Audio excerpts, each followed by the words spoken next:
I now call paragraph 5.12, and I call motion 34, a fair personal independence payment. The General Council support the motion. I call on Unite to move the motion on behalf of the TUC Disabled Workers Conference, to be seconded by the NEU. There are various other additional speakers. I will take Unite, please.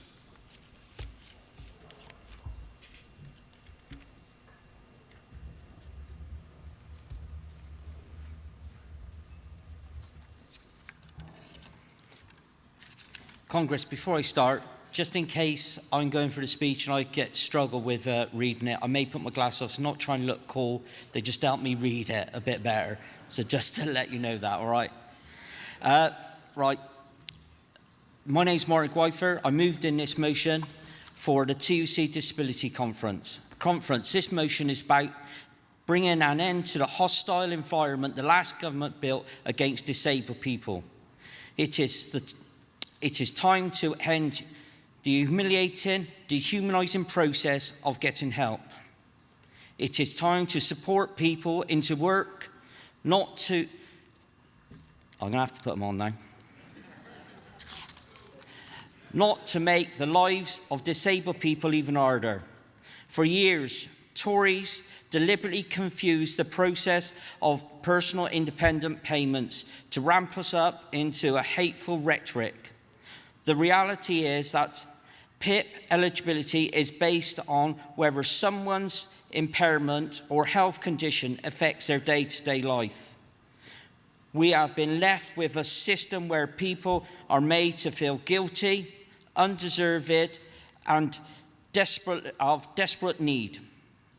3 million people receive PIP, a 3% increase on last year. That's 3 million people who have had to endure what one climate described as psychological warfare. I never spoke of weeping at the outcome due to the sheer relief of getting through the process.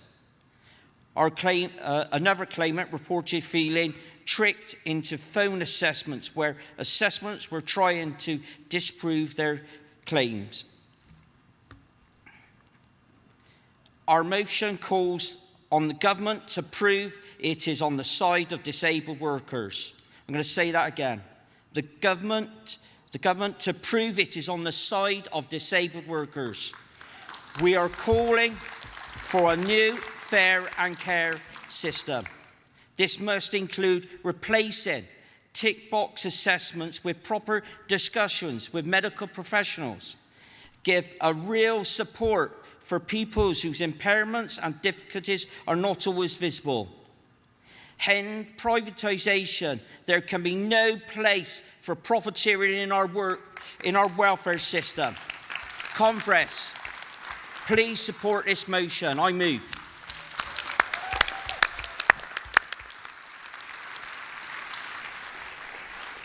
Thank you. I call on the NEU to second.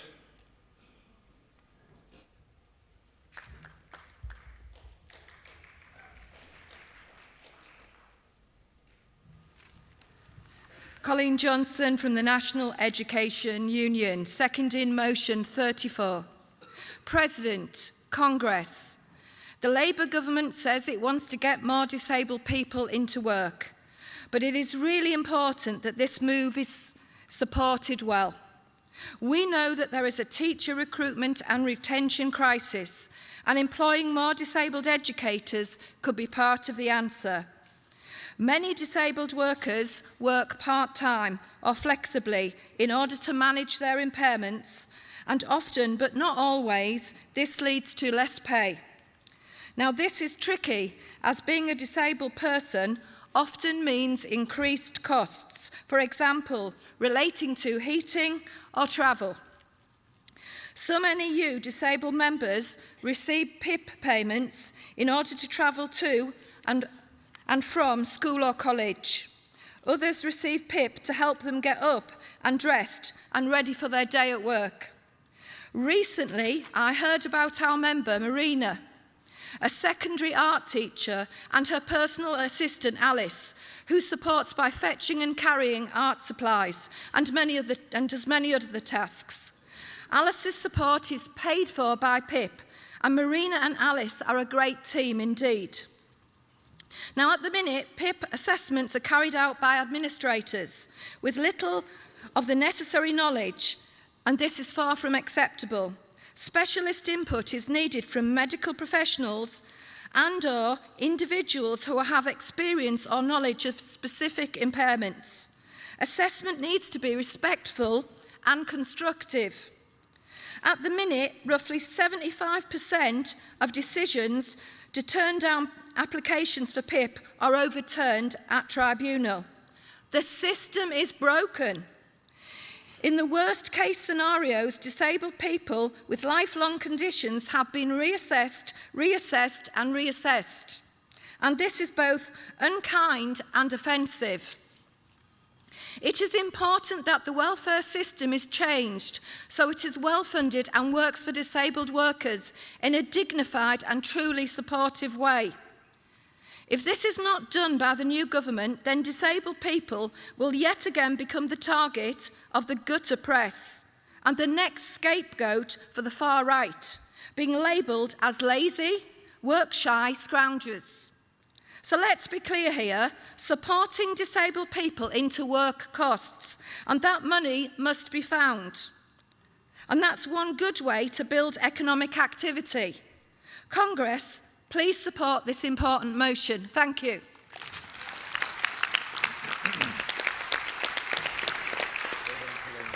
Thank you. I will call now CW to be followed by GMB.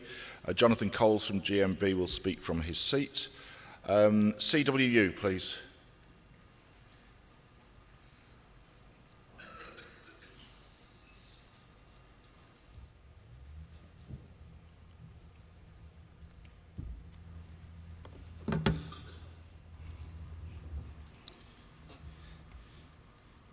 President Conference, Lisa Elliott, CWU, riding to support motion 34. As a disabled person, I've been made to jump through hoops over the years to claim first disability living allowance, in which after 18 months of battling and tribunal, it was ruled I was entitled to it for life due to the fact that my disability was recognised as incurable. Fast forward to 2017, I received a letter inviting me to migrate to PIP. I filled in the form and sent the evidence requested, including letters from the Benefit Tribunal Services supporting my claim, only to be told that the previous tribunal decision played no part in future claims, and that while I was being awarded for my claim, I would need to reapply every 2 years in case my disability became better. I was given a pass due to COVID, and an extension was granted. However, in October 2023, PIP wrote requesting for me to reapply and send evidence that my conditions or disability haven't changed.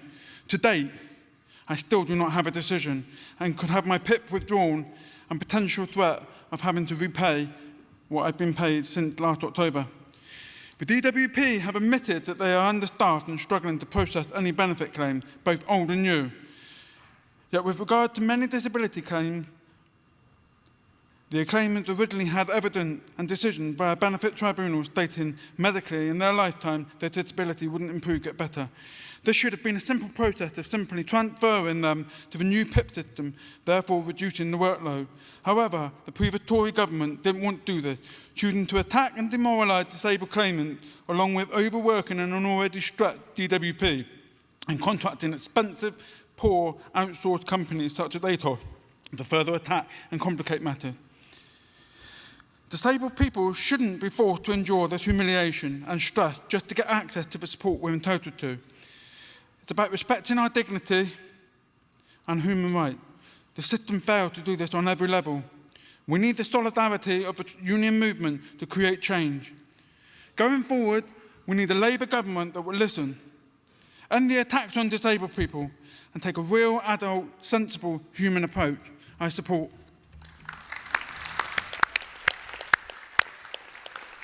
Thank you.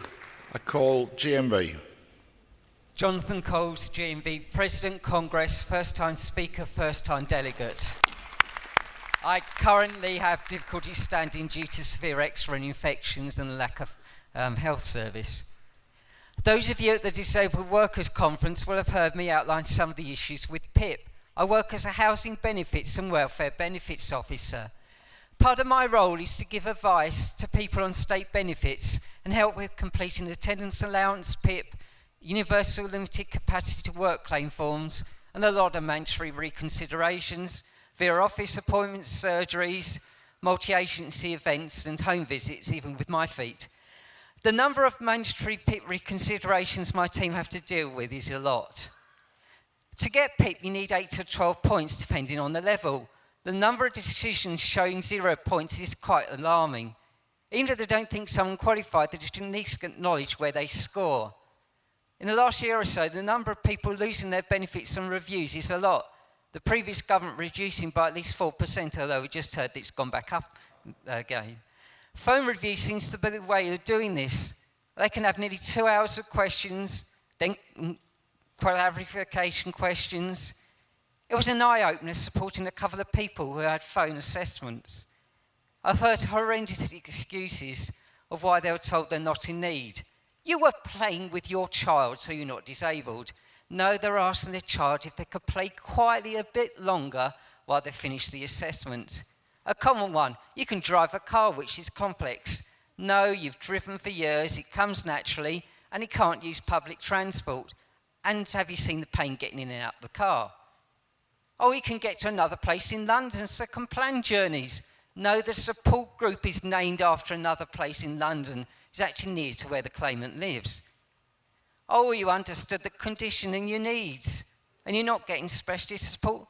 So you actually understand your condition doesn't mean that you're not in need and not able to get the support. A lot of support isn't available, especially with mental health.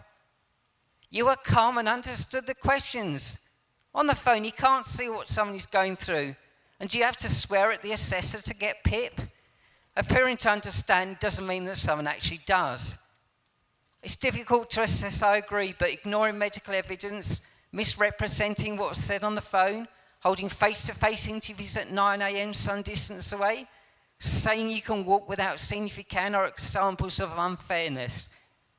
Then there is this, I have decided that don't need help on the decision letter without any reasoning as to why I ignored the person's evidence or explain what miraculous recovery they have made after taking their benefits away after 12 years. Congress, we need a system that works better.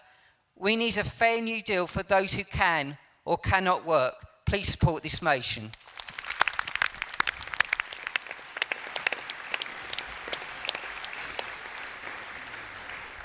Thanks, Jonathan. I now call Unison to be followed by PCS and then NAS UWT. Unison.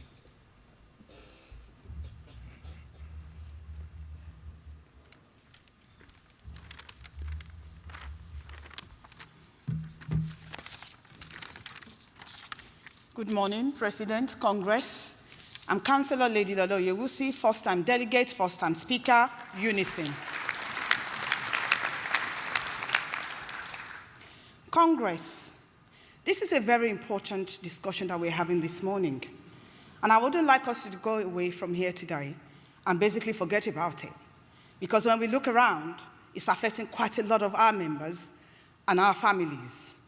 Congress, a fair PIP process is a trade union issue. Applying for PIP is a nightmare designed to stop disabled people getting the support they need.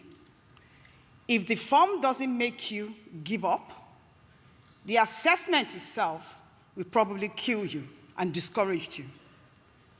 Congress, I'm a woman with disability. It's not written on my forehead. But I have the ability to do a good job. And there's a lot of disabled people out there who have the skills and the ability to do a fantastic job. 350,000 of Unison members that are disabled are working extremely hard and delivering on point. We're not benefit cheats. We're not liars. But people who apply for PIP are dehumanized and made to feel as if they're nothing. They strip away their dignity. Congress, it is our business to put a stop to that.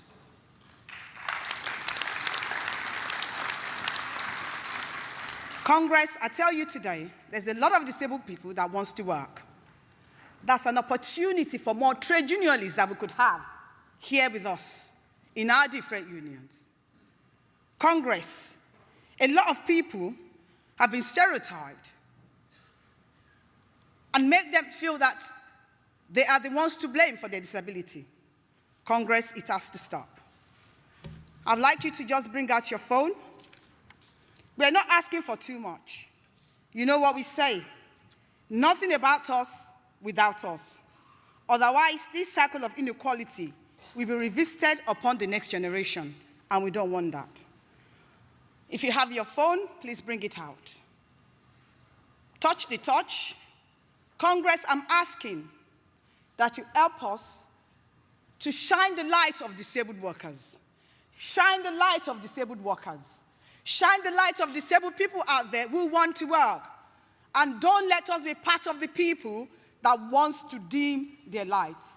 Congress, support this motion, and please remember, let's continue to shine the light for disabled members. I support. Thank you, Congress.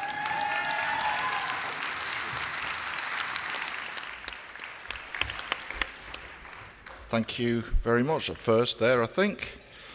I call PCS. Congress President Rachel Heemskirk, PCS, asking you to support motion 34. PIP is a safety net that people with disabilities need because of the additional needs of those disabilities. PIP is a minefield. The application process, do we do it online? Do I have to get the form sent to me? Oh my God, I've spent 2 hours on a telephone line waiting to get through. PIP is flawed. It's failing. It's failing because the Tory government has not invested properly in training for the assessors and training for the staff that we speak to, you speak to, who are working within DWP. They're my members. They deserve training. They deserve to be able to do the job that they applied to do, the job they're proud to do to help and support disabled people. PIP is necessary. PIP needs to be kept, but it needs to be updated. It needs to be face-to-face assessments. We've already heard that telephone call, you can be a nervous, shivering wreck, but your voice doesn't show that. So the assessor thinks you're fine, but actually you're not. We need to go back more face-to-face. We need to get rid of the private sector that offer this service in so many places. It needs to be DWP workers in PCS that give PIP. Please support the motion.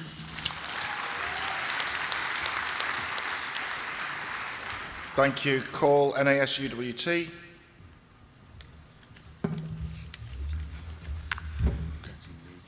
A fair personal independence payment. President, Congress, Helen Johns, NASUWT, the Teachers Union, speaking in support of this motion. Why?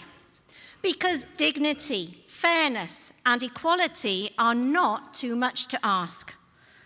The social model of disability is the key to achieving all three. No one should feel humiliated while having to prove their health condition. Yet far too often, this is exactly what happens during personal independence payment PIP assessments.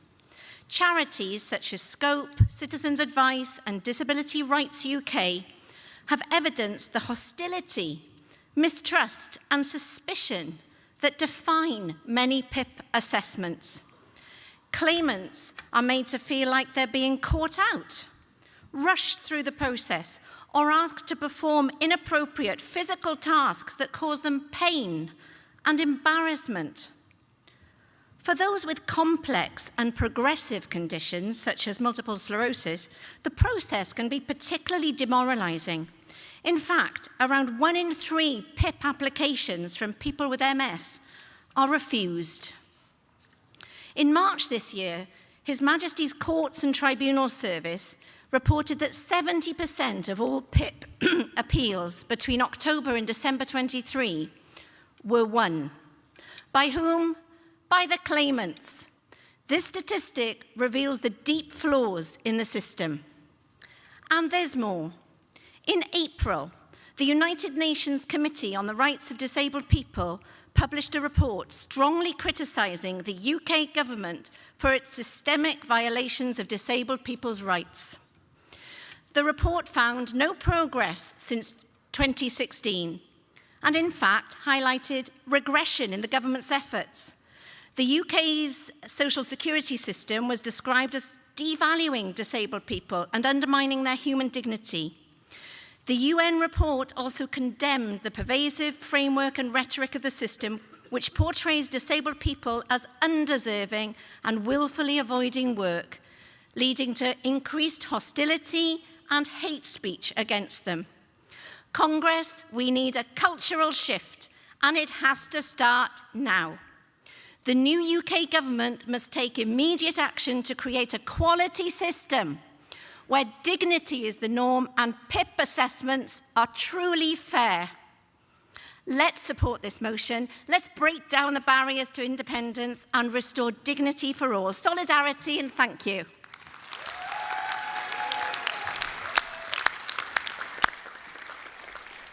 Thanks, Delegate, and thanks to all the speakers in that important debate. I now put motion 34 to the vote. Will all those in favour please show? Thank you. Will all those against please show? That is carried.